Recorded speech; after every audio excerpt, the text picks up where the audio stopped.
There's lots of different ways to interpret the world, and you can maybe even make a case that there's an endless number of ways to interpret the world. And the problem with that is that it kind of disorients you in terms of what you should be doing. But just because there's a very large number of ways to interpret the world doesn't mean there's a very large number of productive, meaningful, and sustainable ways to interpret the world.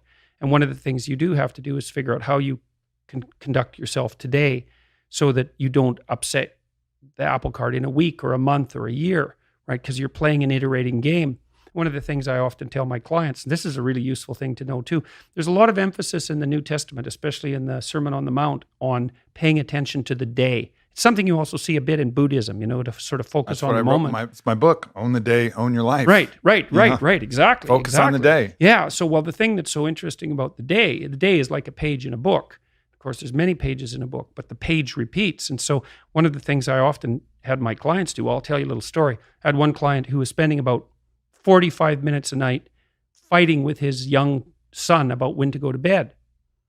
And so, they weren't having a pleasant time of it because it was just a constant battle. And that's common. Like, it's very common for parents of young children to be locked in a battle that occurs day after day. Sometimes it's around eating. Sometimes it's toilet training. Sometimes it's general behavioral issues. Sometimes it's bedtime.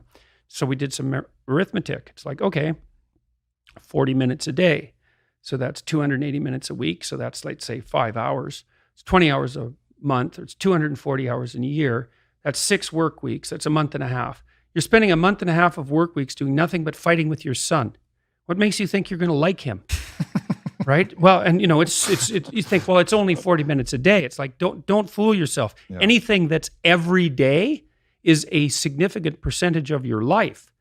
Because you're awake, let's say 16 hours. 5 of those hours are basically maintenance. So you got about 11, and then 7 of those are work. So now you're down to 4. And so if you're spending 15 minutes a day doing something painful and stupid, and you do it every day, it's like 10% of your productive life. Yeah. And so it's really useful to get, because people think backwards. They think, well, I have a vacation coming up and that's really important. It's like, no, it's not. You're only going to do it once. It's not that important. Yeah.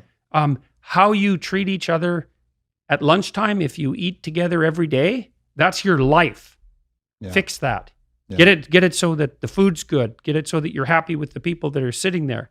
Fix that. It's like, poof, 10% of your life is fixed.